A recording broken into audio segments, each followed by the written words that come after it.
siendo las 14 horas con 6 minutos del día 7 de diciembre de 2024. Sean bienvenidas, bienvenidos, mucho gusto verles, saludarles, con la intención de que vamos a platicar acerca de las implicaciones, un análisis de todos los asegúnes que contempla esta reforma constitucional acerca del nuevo modelo para la elección de personas juzgadoras aquí en el sistema político electoral mexicano, ¿no?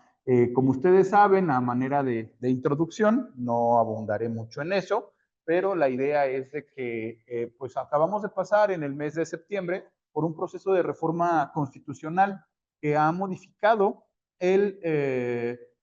la forma en la cual se elige uno de los tres poderes fundamentales que integran el Estado mexicano, ¿no? Si bien es cierto que ya teníamos la elección por una democracia representativa del poder legislativo y así como del poder ejecutivo, para la integración del poder judicial esto no era algo que se aplicaba aquí en México.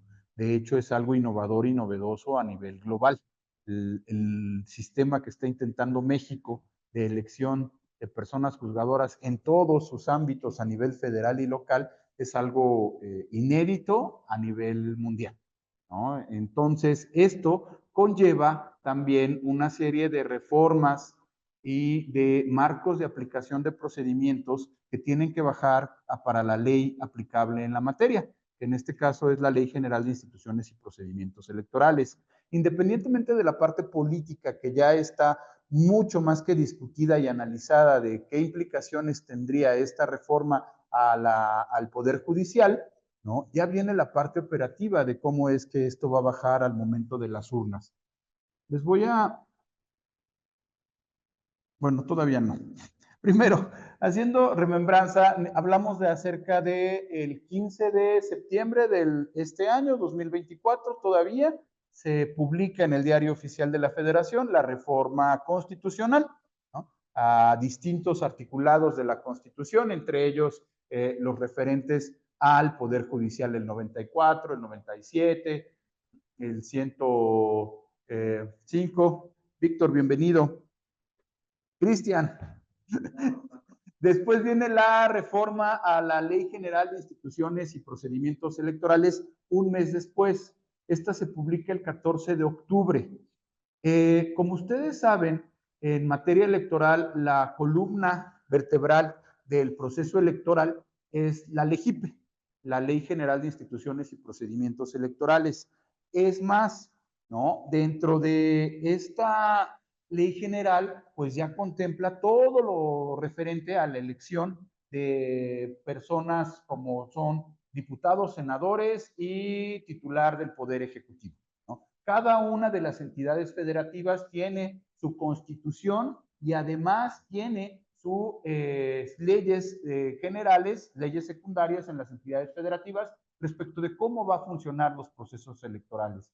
A manera de remembranza, los procesos electorales de diputados, senadores y presidente de la República tienen 4 etapas de manera muy general, que es la preparación de la elección, el día de la jornada electoral, el cómputo o los cómputos y las constancias de mayoría, y por último la calificación de la elección y la declaración de validez. Entonces, a grosso modo, el proceso electoral como tal está integrado por estas 4 etapas. Ahora, en este modelo que se integra a nuestro sistema electoral mexicano, vamos a agregar algunas otras etapas más. Ok.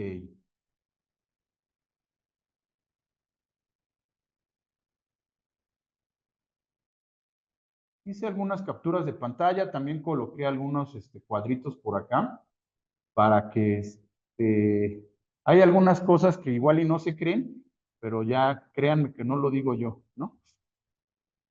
Vienen contempladas en la Constitución, vienen contempladas en la Ley General de Instituciones, entonces eso también me ayuda mucho a mostrarles que no me estoy inventando nada, ¿no? Como les decía, hablamos primero de 4 etapas en el proceso electoral: preparación de la elección, jornada electoral, cómputos y calificación de la elección. Para la jornada electoral judicial, vamos a tener 2, 4, 6 etapas, se agregan algunas otras más, ¿no? Primero, vamos a hablar acerca de la preparación de la elección, que como nos lo señala la reforma a la Ley General de Instituciones y Procedimientos, que es el artículo 498 de la Ley General, pues va a ser con la instalación del Consejo General y la primera sesión que el Consejo General haga del INE para esta elección. Recordarán que el Instituto Nacional Electoral es encargado de la organización de las elecciones de diputados, senadores y presidencia de la República. Lo mismo va a suceder con esta chamba que se le está asignando por parte de la reforma constitucional. El INE va a ser el responsable y encargado de llevar a cabo todo este procedimiento. Cabe señalar algo que ustedes también ya conocen, que es la cuestión del tema del ajetreo político que ha habido últimamente, con 2 cosas en particular. Bueno, son 3 cosas en particular. Una de ellas es el presupuesto, ¿no? A final de cuentas, se requieren los dineros para poder llevar a cabo una elección.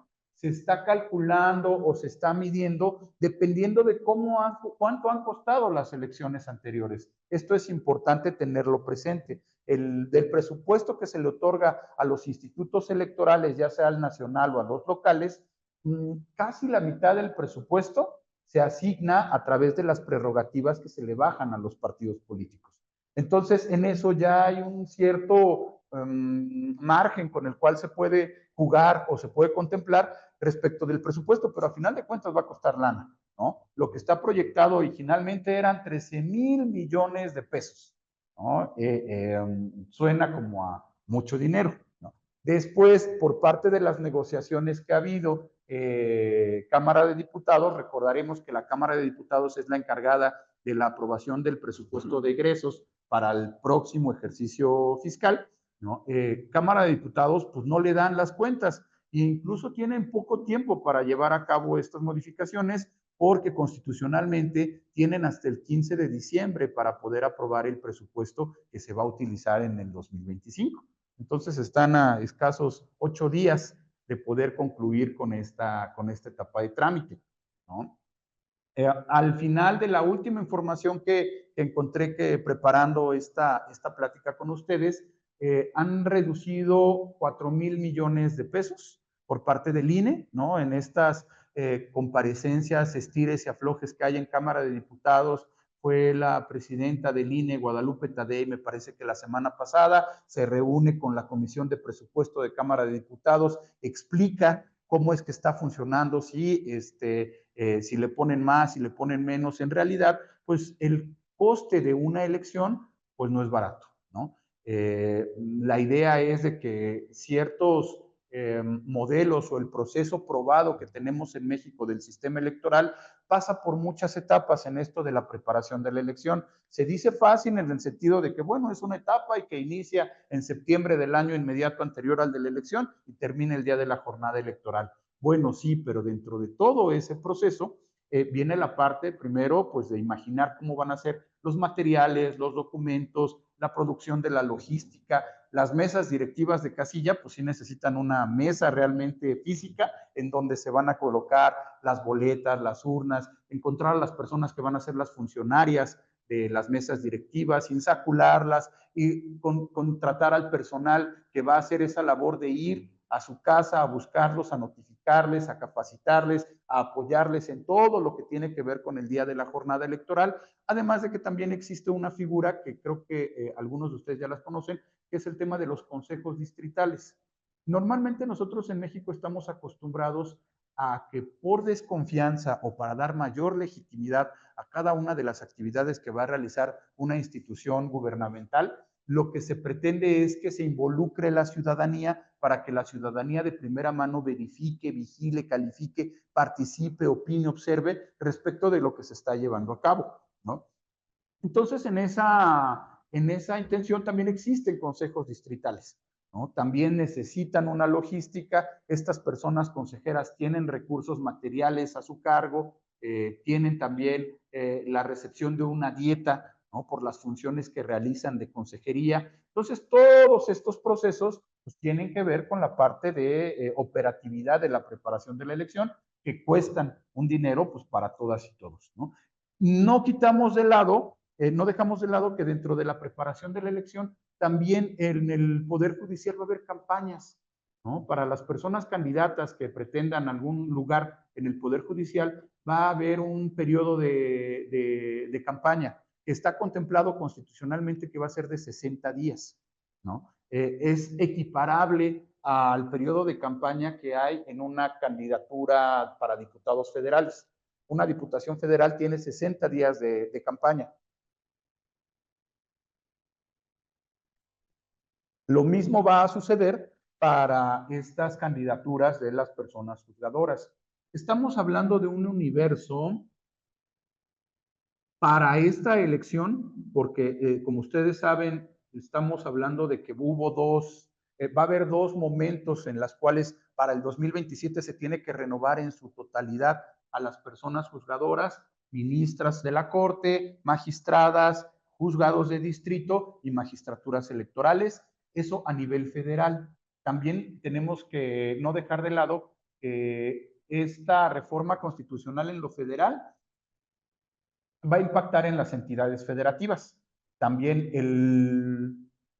me parece que es el octavo, el noveno transitorio, ahorita se los corroboro, de la reforma constitucional, hace hincapié el octavo transitorio que los congresos locales tienen hasta el 180 días naturales a partir de la publicación de la reforma constitucional para hacer la armonización tanto de sus constituciones locales como de sus leyes electorales locales. Entonces estamos hablando de 180 días, 6 meses, por ahí de mediados de marzo, cada entidad federativa tiene la obligación constitucional de hacer las adecuaciones necesarias para que también en lo local se lleve a cabo esta aplicación de esta reforma. Bueno, estamos hablando de 881 cargos que se van a elegir para esta elección extraordinaria. De esos 881 cargos que se van a poner a elección, para nosotros en la Ciudad de México nos van a impactar 187 cargos. 187 cargos que van a formar parte del Poder Judicial Federal. ¿Esto cómo se desglosa? Viene desglosado de acuerdo con la convocatoria. Esta convocatoria que tengo acá, esta imagen, es la de la convocatoria de Cámara del Poder Legislativo, la que está aquí. Como ustedes saben, a nivel judicial, el territorio nacional se divide por circuitos que regularmente coinciden con las entidades federativas. No en todos los casos, porque hay entidades federativas a lo mejor muy pequeñas, ¿no? Colima, Tlaxcala, que en algún punto tienen que modificarse o adecuarse y el circuito adopta algunos distritos que no son de la entidad federativa. Pero en entidades federativas como la nuestra, la Ciudad de México, el Estado de México, Jalisco, Veracruz, la entidad federativa corresponde con el circuito judicial. Nosotros acá en la Ciudad de México, si observan, formamos parte del primer circuito y en el primer circuito lo que vamos a encontrar es que vamos a tener la elección de materias primero, ¿no? Como las materias que conocemos, administrativa, penal, civil, del trabajo, mercantil, laboral. Vamos a tener elección de magistraturas y también vamos a tener elección de titulares de juzgados de distrito. Pueden observar que 35 magistraturas a nivel administrativo se van a elegir y juzgados de distrito van a ser 9, ¿no? Entonces ya de ahí, si hacemos una sumatoria de las 35 de administrativa, más las 16 de penal, más la de radiodifusión y telecomunicaciones, más las 24 de civil, más las 4 mixtas, más las 24 del trabajo, en total vamos a tener ya a nivel Ciudad de México elección de 187 figuras. Esto tenemos que también integrarlo con el tema de las personas ministras de la Corte, que recordaremos que ya pasamos de una integración de 11 a 9 personas ministras. también la propia convocatoria ya nos establece cuáles son los cargos generales que se van a elegir. Yendo de la pirámide de arriba para abajo, hablamos de la Suprema Corte de Justicia, donde estamos con 9 personas que van a ser electas en este próximo proceso electoral judicial. Vamos a tener 5 personas que también van a integrar lo que ahora es el Consejo de la Judicatura, que va a pasar a ser el Tribunal de Disciplina Judicial. Son otras 5 personas más que vamos a elegir ahí. Vamos a tener el tema de la Sala Superior del Tribunal Electoral del Poder Judicial de la Federación. Recordarán que se integra por 7 personas. Hasta el momento hay 5 personas en funciones. Lo que se determinó con esta reforma constitucional fue que se prorrogaba esta elección, por el cargo de estas 5 personas que ya están en funciones hasta el 2027. Y para esta elección se van a integrar con las 2 personas que faltan a través de esta elección, una magistrada y un magistrado por género de sala superior. También tenemos que hay 5 salas regionales a nivel federal del Tribunal Electoral. De estas 5 salas están integradas cada una de las salas por 3 magistraturas. Entonces, para la Ciudad de México, que es la 4ª circunscripción, también vamos a tener elección de estas 3 personas magistradas. Y después, pues ya bajamos al tema de las magistrados y jueces de distrito. Hablamos de 464 magistradas y magistrados y hablamos de 386 personas juzgados de distrito. Si hacemos la sumatoria de todos estos cargos, es donde nos encontraríamos con el mágico número de 881 cargos que vamos a elegir. Las reformas a la LEGIPE ya están publicadas, como les comentaba, ¿no? Ya se llevó a cabo su publicación. Incluso se crea un capítulo, un libro noveno, perdón, respecto de estas reformas. Y dentro de este libro noveno vamos a encontrar algunas generalidades respecto de esta elección judicial, ¿no? El libro noveno que se agrega a la Ley General de Instituciones y Procedimientos Electorales contempla estas 6 etapas de las que estamos hablando: la preparación de la elección, la convocatoria y el registro de candidaturas, que ya no va a depender del INE, como sucede en la elección de diputados, senadores y presidencia de la República. Esta parte de la elección, pues compete a cada uno de los poderes. ¿Por qué? Porque cada uno de los 3 poderes va a emitir su propia convocatoria, ¿no? Esta es una de las características o de las peculiaridades con las cuales se distancia o se separa de la elección normal de diputados, senadores y presidente de la República. La convocatoria y la postulación de candidaturas, que sería la segunda etapa, esta depende de cada uno de los poderes. Y para esto incluso la propia Constitución generó algo que se conocen como los comités de evaluación. Estos comités de evaluación son los que van a expedir la convocatoria va a haber un comité de evaluación del Ejecutivo, uno del Legislativo y uno del Judicial. Cada comité va a estar integrado por 5 personas, que van a ser personas con un reconocimiento en la materia judicial electoral y que se van a encargar de evaluar los perfiles que se están presentando o que se presentaron hasta, si mal no recuerdo, la fecha límite para todas era el 24 de noviembre. Cada convocatoria, ahorita hablamos de los requisitos de elegibilidad en general, pero cada convocatoria podía jugar con ciertas etapas o ciertos requisitos respecto del poder al que se trate. Una diferencia que se encontró entre la convocatoria del Ejecutivo, del Legislativo y del Judicial es que la convocatoria del Poder Judicial contemplaba o contempla una revisión de los conocimientos de las personas, a diferencia de las otras 2 convocatorias que solamente requerían pues cumplir con los requisitos establecidos por la Constitución. El Poder Judicial, en esta idea de presentar perfiles quizá más técnicamente preparados, ¿no? Integró o agregó, además de la parte de la entrevista, la parte de los conocimientos en materia jurídica. ¿no? Esto podría cerrar un poco de principio o de momento el tema de las candidaturas, pero al final yo creo que podría abrir un poco en la posibilidad de la garantía que otorga a que los perfiles que está presentando pues son más probados, digamos, técnicamente o jurídicamente hablando, ¿no? Bueno, entonces este libro noveno, a lo que nos encuentra o que lo que nos eh, indica es el tema de que las elecciones del Poder Judicial también van a ser concurrentes con las demás elecciones que nosotros ya tenemos.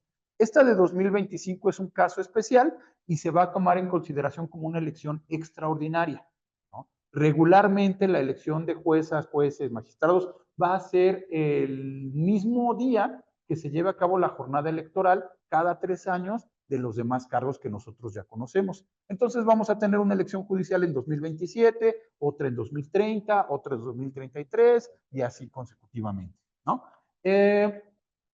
Para efectos de la geografía electoral, vamos a tener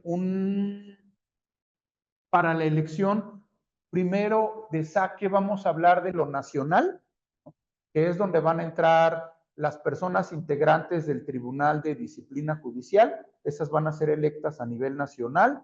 Las personas integrantes de la Corte van a ser electas a nivel nacional y a partir de ahí cada una va a ir bajando tanto por circuito judicial, que decíamos que es similar a una entidad federativa, y en algunos también va a ser por su circunscripción, que en materia electoral recordarán que nos manejamos geográficamente por circunscripciones, tanto a nivel federal, que tenemos 5 circunscripciones, que es el mismo número de salas regionales que tenemos, como a nivel local, cada entidad federativa tiene una forma distinta de organizarse judicialmente. Hay entidades federativas que se organizan por regiones, por ejemplo, la del Estado de México, ¿no? El Estado de México, por su geografía y su composición, que su capital está en Toluca, pero también hay mucha población en Ecatepec o en Nezahualcóyotl o en Texcoco o en Naucalpan, tiene 4 regiones. Y de esas regiones, a su vez, también baja a distritos jurisdiccionales. Entonces, cada entidad federativa tiene su propia organización geográfica jurisdiccional y cada congreso local va a tener que pues, tomar en consideración al momento que haga sus reformas locales esta composición. De lo que les comentaba, que la último que pregunté en el Congreso de la Ciudad de México a esta semana, pues todavía no había fecha como para ver en qué momento iban a discutir la reforma constitucional local de lo que se tiene que adecuar para acá, para Ciudad de México. Difícil, ¿no? En razón de que para que todos los institutos electorales echen a andar el proceso electoral y la preparación de la elección, requieren forzosamente las bases de las reformas constitucionales y legales que les van a dar pie a qué es lo que tienen que hacer o cómo tienen que actuar. A nivel federal ya están, y eso también es otro comentario que les quiero compartir. Ustedes recordarán que por medios de comunicación hemos estado conociendo de que el proceso de reforma constitucional judicial ha sido atacado e impugnado por múltiples vías, ¿no? Desde los amparos, que hay amparos que han otorgado suspensiones, ¿no? Para la aplicación de estas reformas, como a través de la vía de los medios de impugnación que resuelve el Tribunal Electoral del Poder Judicial. Son 2 canales o son 2 cuerdas separadas, ¿no? Y hasta ahorita existe una discusión en la interpretación de quién tiene que conocer y quién tiene que resolver respecto de. Puede ser, ¿no? Es indudable también que esta cuestión de la interpretación, cuando nosotros encontramos que hay un amparo, que dentro del amparo hay una suspensión, ¿no? La autoridad del Poder Judicial de la Federación, ya sean juzgados de distrito o colegiados, incluso la Suprema Corte, es quien tiene que conocer de estos asuntos. Por otro lado, existe la parte del Tribunal Electoral del Poder Judicial de la Federación, que es la máxima autoridad de resolución de controversias en materia electoral. Pero resulta que ahora nosotros nos encontramos como en una colisión de que el Poder Judicial está funcionando a través de amparos y suspensiones, y por otro lado tenemos al Tribunal Electoral que en su última resolución le responde al INE o le da certeza al Consejo General del INE de que en materia electoral, que es cierto, no existe el principio, más bien opera el principio de que no hay ausencia de suspensión de efectos. ¿No? En materia electoral, cuando hay un medio de impugnación, no se suspende el proceso electoral. ¿No? El proceso electoral continúa, a diferencia de lo que sucede en el amparo. En el amparo, de lo primero que encontramos es la suspensión temporal para que las cosas se mantengan en el estado que se encuentran, para la protección de, como tal, el derecho que se está tratando de salvaguardar. En materia electoral, la suspensión no opera, no es su naturaleza. Entonces, el Tribunal Electoral lo que hace es recordarle al Consejo General del INE que en materia electoral no existe la suspensión de efectos cuando hay un medio de impugnación, pero raro, pues por este medio de impugnación del cual estamos hablando, son los más de 500 amparos que se han presentado. ¿No? Entonces, dentro del mismo Poder Judicial, por un lado, la Suprema Corte, juzgados de distrito en particular que están otorgando esos amparos, están cayendo en controversia con el propio Poder Judicial, pero a través del ARLA o del canal del Tribunal Electoral del Poder Judicial de la Federación. En esta semana, una de las últimas informaciones que se conocían es que una jueza de distrito en una entidad federativa ya estaba dando vista a la fiscalía porque estas personas, al momento de que el Consejo General renueva o retoma el proceso electoral, estaría violando la suspensión temporal que esta juzgadora federal otorgó y estarían cayendo en desacato. Como ustedes saben, una de las herramientas que tienen los juzgadores a nivel local y federal es esta herramienta del desacato y el delito que se podría cometer cuando alguien no obedece una resolución, una determinación judicial. Entonces, pues hasta el día de hoy, en esta parte de juicios, todavía se encuentra vivo, ¿no? No es que se hayan agotado estas cuestiones de los amparos, todavía se encuentran vigentes, y incluso también la semana antepasada, fue la última semana de noviembre, cuando el propio Instituto Nacional Electoral, derivado de los distintos juicios de amparo y las suspensiones que se han otorgado, le solicitó al Congreso de la Unión que les otorgara una prórroga de 90 días para organizar la elección. Que no fuera el 1 de junio, sino que se pasara 90 días, que sería por ahí del 31 de agosto del 2025. Le reciben esta petición al Consejo General del INE y en pocos días la Cámara de Diputados como Cámara de Senadores a través de sus presidencias les responden que esto no se puede llevar a cabo, que la elección judicial tiene que realizarse el primer domingo de junio de 2025. Entonces esto también ha vuelto el proceso de preparación de la elección algo complicado en razón de que pues va lento como tal, ¿no? Va retrasado por las distintas suspensiones que hasta un momento se respetaron, pero también tiene que ver con que la propia Ley General de Instituciones y Procedimientos Electorales puede ser porque ahora sí que está siendo muy general o puede ser por la premura con la cual se llevaron estas distintas reformas, que deja muchas lagunas o deja mucho en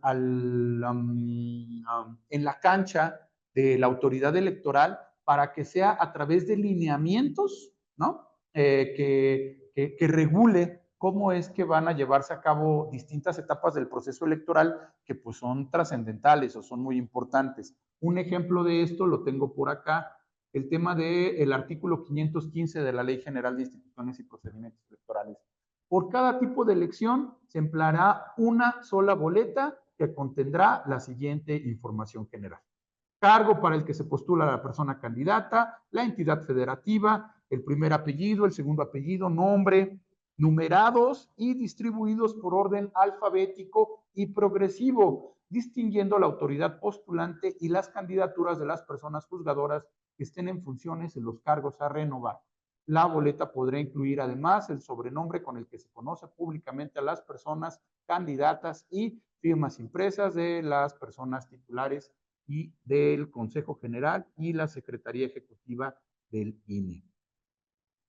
Para las personas magistradas de las salas regionales, de los colegiados, de los de apelación, la boleta contendrá además la circunscripción o el circuito judicial, según sea el caso, para magistraturas y la especialidad por materia a la que se postula cada persona candidata.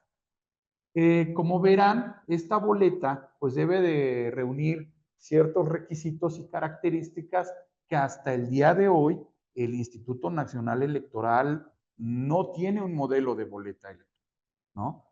Más o menos como se han imaginado los distintos escenarios, es que por la parte de atrás va a venir el listado de las personas candidatas, como lo señala el propio artículo, ¿no? Con nombre y apellido, y van a venir diferenciadas de quién está proponiendo a la candidatura, ¿no? Pero si hablamos, se me ocurre, de una candidatura a un juez de distrito en materia administrativa, pues va a ser difícil esta parte de imaginar cómo podría funcionar esta cuestión en cuanto al espacio que se tendría que utilizar para que puedas colocar solamente para una elección este tipo de información, ¿no? Se han imaginado, no es broma, es en serio, hablando de que van a ser boletas del tamaño de una cartulina, ¿no? Para que ahí puedas ver, observar los listados del Ejecutivo, propuestas del Legislativo, propuestas del Judicial, y que de ahí del 1, el 2, el 3, el 4, el 5, originalmente se imaginaba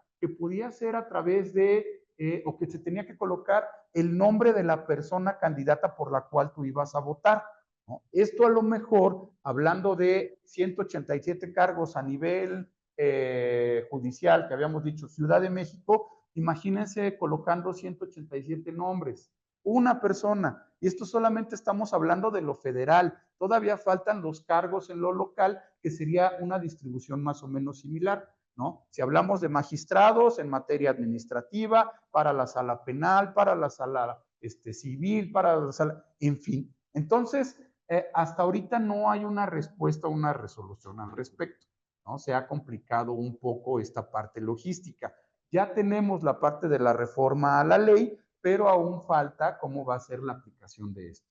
Entonces, ese solamente es algo en lo cual se encuentra ahorita la autoridad electoral revisando. Otro punto neurálgico en el proceso electoral y sobre todo ya al momento de la jornada electoral son los votos válidos y los votos nulos, ¿no? Hay incluso estudios acerca de por qué la gente vota nulo como vota, ¿no? Sabíamos de inicio que pues, siempre se tacha el logo o el emblema de un partido político y hay personas que incluso sin saber leer pueden acudir a votar porque pues ya conocen el partido político de su preferencia, incluso sin conocer a la candidatura, ¿no? En México se da. Ahora, para poder llevar a cabo el ejercicio o el derecho del voto por personas juzgadoras, pues va a ser un requisito que sepas leer y que sepas leer muy bien y que tengas muy buena vista, además, para poder leer todos los nombres de todos los cargos que van a estar en juego. Si bien no van a ser los 187 que mencionamos, cargos sí, pero no elecciones, puede ser que en una elección metas, por ejemplo, a los 40 magistrados en materia administrativa que se requieren.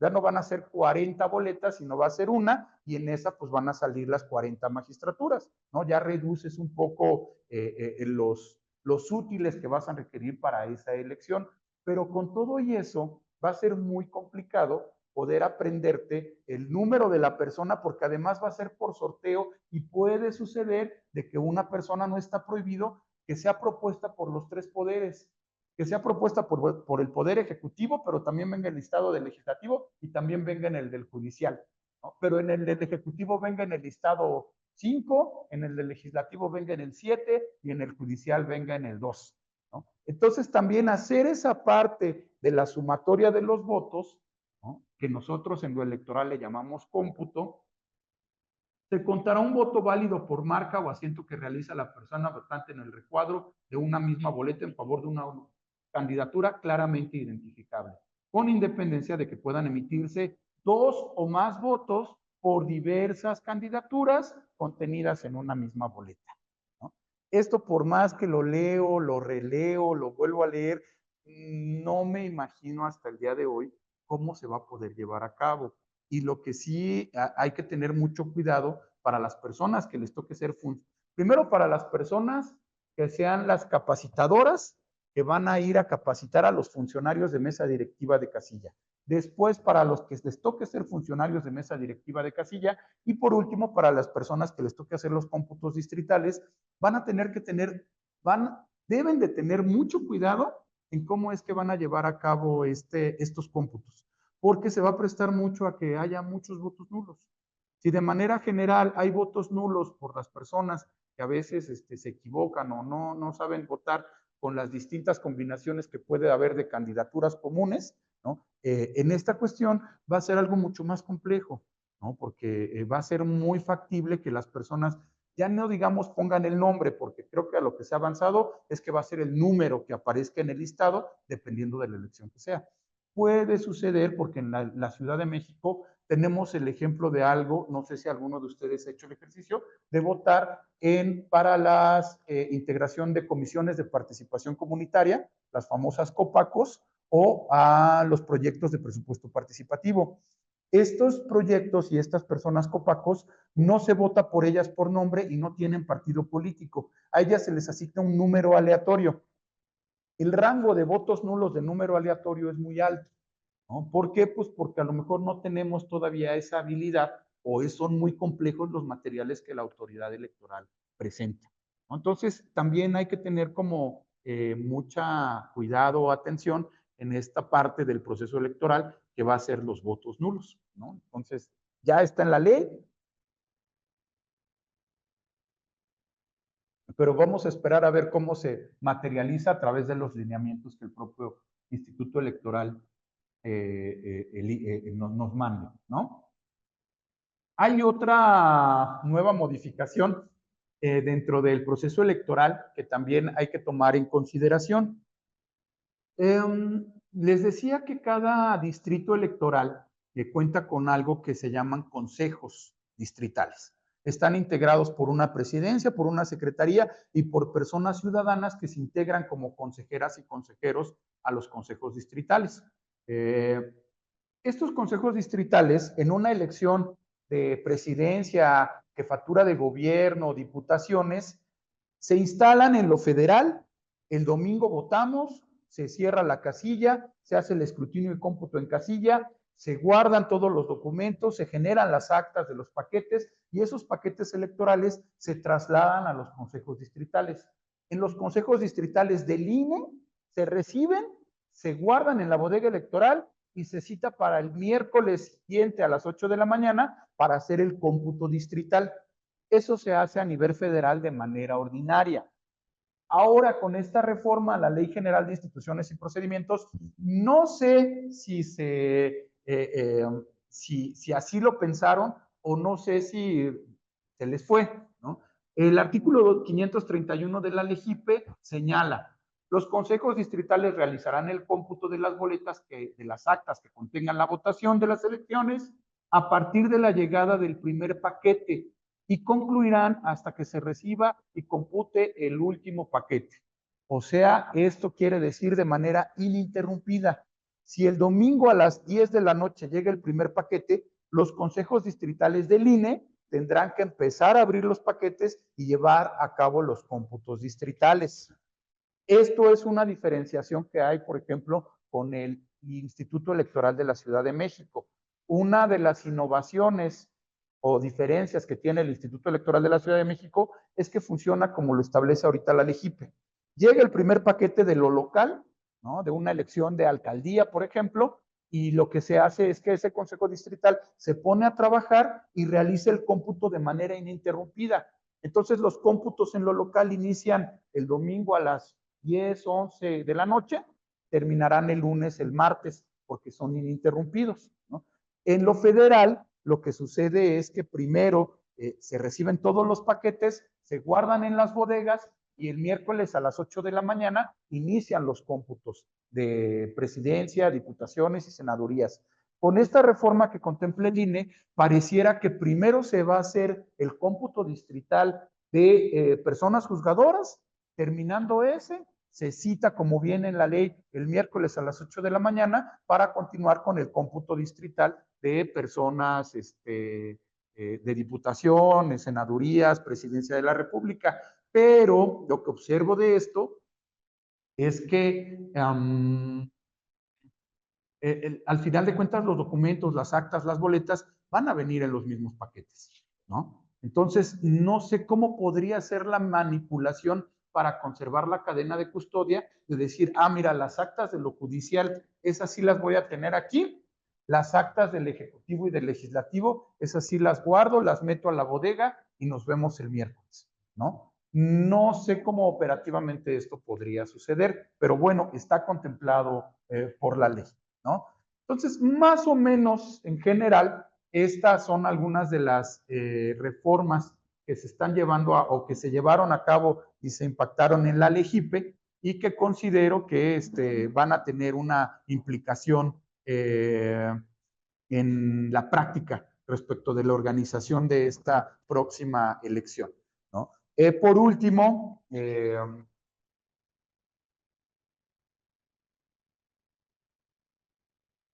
Por último, pasando a la parte de, bueno, ya hablamos de la jornada electoral, ¿no? Que va a ser en esta ocasión de manera extraordinaria en 2025, pero que ordinariamente va a ser el mismo día de la elección que se lleve a cabo para presidente, diputados, senadores, jefatura de gobierno, ¿no? Después vamos a pasar con el tema de cómputos y sumatoria, que es lo que les comentaba, ¿no? Los cómputos distritales están propuestos en la reforma de manera inmediata e ininterrumpida. Y después pasaríamos con la asignación de cargos, ¿no? Esta asignación de cargos va a estar, inicia con el tema de, por parte del instituto, que hayan obtenido el mayor número de votos, y ya en función de esto se irá haciendo la repartición por temas de género, ¿no? Y dependiendo de la materia o de la circunscripción o del circuito o del distrito del cual estemos hablando, ¿no? Entonces, en esta parte de la asignación de cargos, va a ir muy de la mano con lo que conocemos ahora con la calificación de la elección. Cuando nosotros tengamos en distritos resultados oficiales de cómo es que quedaron los lugares o los votos repartidos, es cuando se abre la etapa de los medios de impugnación. Generalmente la mayoría de los medios de impugnación o el medio de impugnación idóneo para combatir los resultados de una elección es el juicio de inconformidad. Y el juicio de inconformidad se tiene 4 días para presentarse a partir de que se conoce el acto o en este caso los resultados de la elección, ¿no? Entonces, en este juicio de inconformidad, si estamos hablando de que los resultados se dieron el lunes o el martes de posterior o pasado la elección, vamos a tener que contar los 4 días para el plazo o el periodo que se va a tener para que estos juicios de inconformidad se reciban. También va a ser interesante observar lo que se observa actualmente con muchos partidos políticos.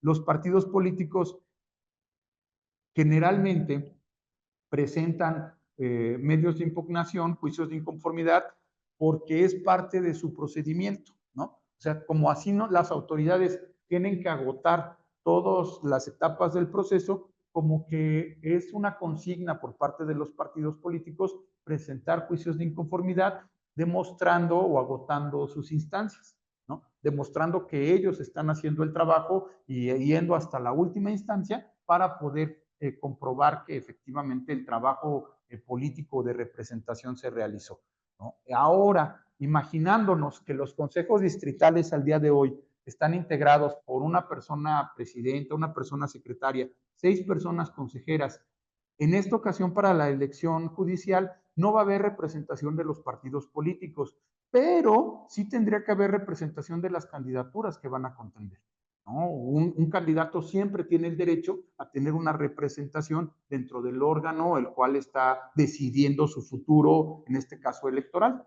¿no? Entonces, en esta parte de la representación va a ser muy interesante ver cuántas representaciones se logran acreditar en los consejos distritales, porque si en un distrito solamente hablamos de, se me ocurre, 5 juzgadores, ¿no? Bueno, 5 materias, civil, penal, laboral, administrativo, de apelación, esas personas van a tener 10 candidaturas por cada uno de los poderes, 10 del Ejecutivo, 10 del Legislativo, 10 del Judicial. Estamos hablando de 30 por 5, estamos hablando de 150 candidaturas. Esas 150 candidaturas tendrían el derecho a tener una representación ante el Consejo Distrital que va a calificar su elección. Entonces, estamos hablando de 150 representantes solamente en un Consejo Distrital de juzgados de distrito.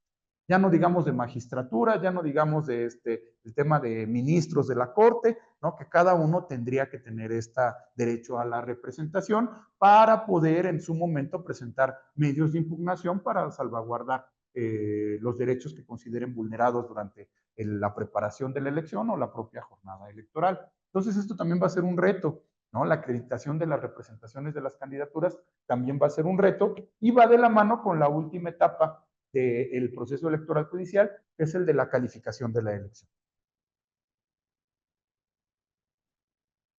Una vez resueltos los medios de impugnación presentados por parte del tribunal, por parte de las personas candidatas y que los tribunales, ya sean federales o locales, consideren que están resueltos o que no se presentó ninguno, pues ya sé que llegaríamos a la etapa de la declaración de validez de la elección en su totalidad y con esto pues ya generaríamos el paso o la preparación para que en la nueva integración del Senado, dentro de los primeros días que el Senado se integre, es cuando las personas juzgadoras federales deberán tomar protesta ante el Senado de la República el día que se instale el primer periodo ordinario de sesiones del año de la elección que corresponde. Entonces, en este momento ya estaríamos entrando a la etapa de consolidación de todo lo que se llevó a cabo con las etapas anteriores. Dos cosas que hacer notar en cuestiones de técnica legislativa. Primero, recordarán que, bueno, la LEGIPE, el 535 de la LEGIPE señala que las personas juzgadores electas deberán tomar protesta ante el Senado. A lo mejor es un tecnicismo o es algo que dices, ay, bueno, ¿qué necesidad hay? Pero recuerden que una cosa es tomar protesta y otra cosa es rendir protesta. No es lo mismo, ¿no? Nosotros como especialistas en derecho tenemos que conocer esa diferencia, ¿no? Toma protesta el Senado. Yo como pleno, como soberanía, como Senado, le tomo protesta a quien rinde la protesta.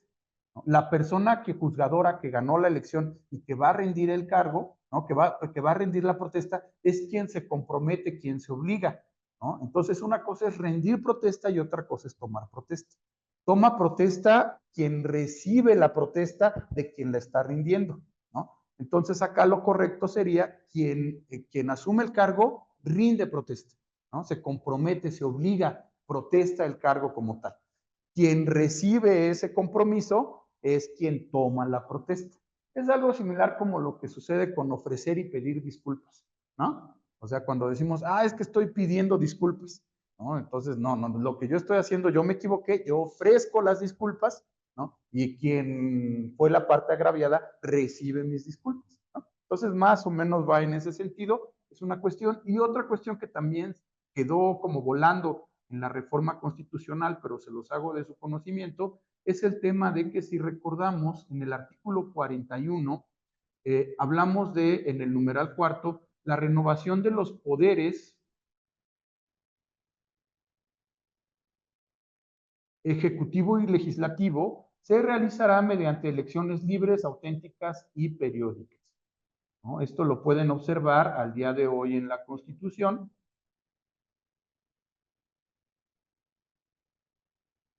Que lo tiene así contemplado, ¿no?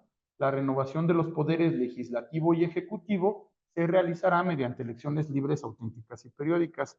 Pues es algo muy sencillo que salta a la vista, ¿no? En la reforma constitucional, pues omitieron colocar que también los poderes legislativo, ejecutivo y judicial, ¿no? Eso, pues también es motivo de que se debería de corregir, se corrige en la LEGIPE, pero en la Constitución, seguramente por la premura con la cual se realizan las reformas actualmente, se les pasó y así lo dejan, ¿no? Ya después se corregirá con una reforma a la reforma.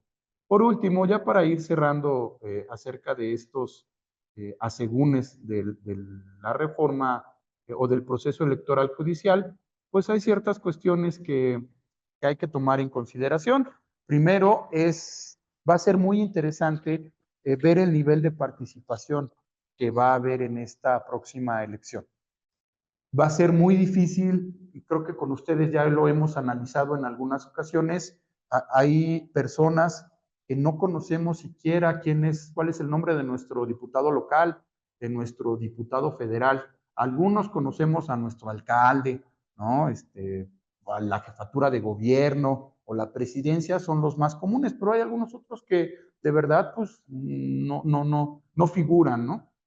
Ahora, esto, aterrizarlo al tema que busca o que pretende la reforma judicial, que es que nosotros votemos por los mejores perfiles o candidatos a nivel judicial, pues yo se los puedo decir que yo, o nosotros que nos involucramos en este tema del derecho, que tenemos contacto con órganos judiciales, con personas juzgadoras, magistrados, no conocemos, yo no conozco bien a bien a 187 personas por las cuales pudiera votar, ¿no? Entonces va a ser un reto que la ciudadanía se involucre en esta parte del conocimiento de las personas juzgadoras.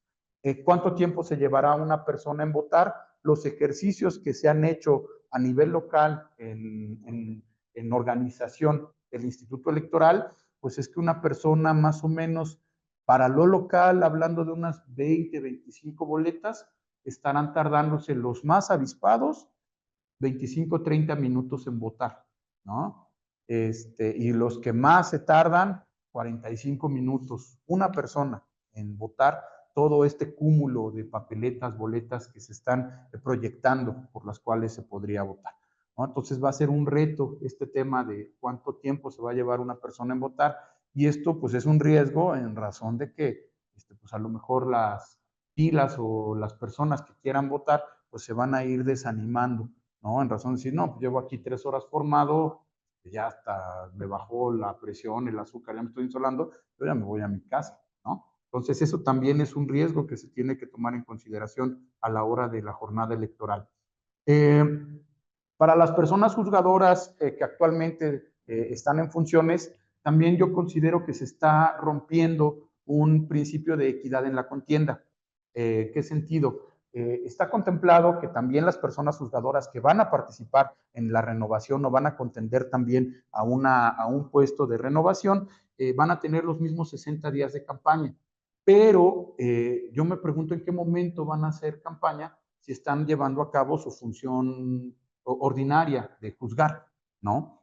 En las otras elecciones, como son las de diputados y senadores, cuando un senador, un diputado busca reelegirse, lo primero que hace es solicitar licencia y entra el sustituto o el suplente durante el periodo que está en licencia para que él se pueda hacer campaña de tiempo completo, ¿no? Las personas juzgadoras no van a tener esta posibilidad. O tendrían que renunciar, o bueno, bien, en su caso, solicitar a lo mejor ahí alguna licencia económica para poder tener estos 60 días para poder llevar a cabo su campaña, ¿no? Entonces, a mí me parece que va a ser un poco inequitativo, ¿no? Pero bueno, también es algo que me salta respecto del análisis de estas modificaciones a la ley JIPE. Durante las campañas también es algo que pues, me llama la atención, pues qué es lo que podría hacer campaña una persona juzgadora, ¿no? ¿A qué se puede comprometer a alguien que va a contender en uno de estos cargos? A respetar a la Constitución, a sacar las resoluciones en los tiempos que establece el Código de Procedimientos, a administrar más justicia, mejor justicia. ¿Cuáles serían las propuestas de campaña de una persona juzgadora, ¿no? Si bien se concentrarían principalmente en su perfil, ¿no? Quizá en sus estudios, en su trayectoria, en su experiencia, pero fuera de eso, pues no va a haber un conflicto ideológico de posiciones. Al final de cuentas existen las propias leyes sustantivas como las adjetivas que toda persona juzgadora tiene que cumplir, ¿no? Entonces no se puede hacer más de eso. Entonces también va a ser interesante ver este tema de las campañas, y sobre todo porque la legislatura también contempla que, si bien es cierto, no van a recibir financiamiento estas candidaturas, y van a tener un tope máximo de gastos de campaña que va a ser el similar al que tiene una diputación federal en cuanto a lo que puede aportar un candidato a una campaña de diputación federal. También es cierto que van a poder participar en foros, en mesas de debate, en entrevistas, pero de manera equitativa. Esto significa que si un programa de radio o de televisión invita a uno de los candidatos, tendría que invitar a los otros 2,000, ¿no? O sea, dentro de 60 días, eso va a ser materialmente imposible. Muy probablemente se va a caer en esta posición de inequidad, porque también es innegable que va a haber candidaturas más simpáticas o con más amigos que otros, ¿no? Entonces, eso también es a tomarse en consideración. Otros dos puntos, por último, ya para ir cerrando, es el tema de que cuando nosotros votemos, o al día de hoy, dentro de los servicios profesionales o servicios de carrera a nivel general, eh, una de las características de estos servicios es que el personal profesional que se encuentra integrado a estos servicios en muchas ocasiones tiene movilidad, o al día de hoy tiene mucha movilidad en razón de que estamos en un modelo nacional. Hay ocasiones que un juzgador federal, incluso hasta por cuestiones de protección, ¿no? Un tiempo está en el Estado de México, pero después lo mandan a Veracruz, pero después lo mandan a Jalisco. ¿Para qué? Pues para que tanto esa persona no genere un vínculo con las personas que está juzgando para bien o para mal, y también por un tema de protección, ¿no? Cuando tú votes por una persona juzgadora en un distrito, pues a final de cuentas, como tú estás votando por ella, como va a durar 9 años en su encargo, tú esperarías que la persona por la cual votaste cumpla con los 9 años de su encargo, ¿no? Porque no esperarías que esa persona gane el cargo, esté ahí un año y luego por necesidades del servicio la manden a Yucatán, ¿no? Y allá de Yucatán te van a mandar una persona que las personas de Yucatán votaron por ella, seguramente muy capaz, pero que esa parte de la movilidad que tiene al día de hoy la carrera judicial, sobre todo de secretarios para arriba, ¿no? En esos puestos, secretarios, jueces, magistrados, a lo mejor va a estar también un poco atada de manos en razón de que por quien tú votes vas a esperar que cumpla el plazo por el cual tú votaste por él, ¿no? Esa sería una, ¿no? Y la otra, pues, al final, para no ser tan tan pesimista, ¿no? Porque sí, no quiero dejarles con ese mal sabor de boca. También viene la parte de las oportunidades que esta modificación genera, ¿no? He escuchado por parte de muchas personas que forman parte del Poder Judicial o que forman parte de la Administración de Justicia, eh, que esta es para ellos una oportunidad muy grande para poder ocupar los cargos de jueces y magistrados, que también es innegable por parte de la carrera judicial, que hasta cierto punto pues es o era un poco difícil acceder a ellos si no era a través de ciertos apoyos que se deberían de tener al interior del Poder Judicial de la Federación o de las entidades federativas, ¿no? Esto para muchas personas dentro del propio Poder Judicial que tienen toda la experiencia, que tienen todo el conocimiento y todas las ganas de hacerlo bien, es una gran oportunidad, ¿no? Sí suena, no es eslogan del gobierno, pero sí tiene encuentro un argumento en ello de que todas las personas, sobre todo jóvenes, ¿no? Recién egresadas de sus estudios, si bien sí hay requisitos de elegibilidad que ya se me pasó comentarlos por el tiempo y para no hacerles más cansada ya esta plática, el tema de que pues sí se requieren al menos 5 años, ¿no? De experiencia para poder participar en algunos cargos como ministras o ministros. Bueno, pues a final de cuentas, esta oportunidad se abre para todas y todos los que a lo mejor la estaban esperando en razón del conocimiento, la experiencia, la capacidad, y que el propio modelo o el sistema no les permitía dar ese paso para poder administrar o ayudar en la administración de justicia, y que seguramente van a llegar con la mejor de las intenciones y con la mejor de las ganas a poder realizar esta actividad que indudablemente pues necesitaba una renovación, ¿no? Pues es la renovación que tenemos, es a lo que tenemos que irnos preparando, confiamos en que la elección pues saldrá, ¿no? De alguna forma tiene que salir, ¿no? No nos podemos quedar sin elección judicial y de eso seguramente también vamos a tener muchos aprendizajes. Es la primera elección que se lleva a cabo de este tipo y a este nivel o de esta manera. Entonces va a ser muy interesante y somos privilegiados de poder observar de manera directa, nosotros, más ustedes como todavía estudiantes de Derecho, cómo es que se va a llevar a cabo este ejercicio que pues nos va a dejar muchas enseñanzas, ¿no? Bueno, pues no me queda más que agradecerles su atención, su tiempo, a las personas que también se encuentran conectadas vía Zoom. Muchas gracias por la atención y que tengan una buena tarde. Hasta luego.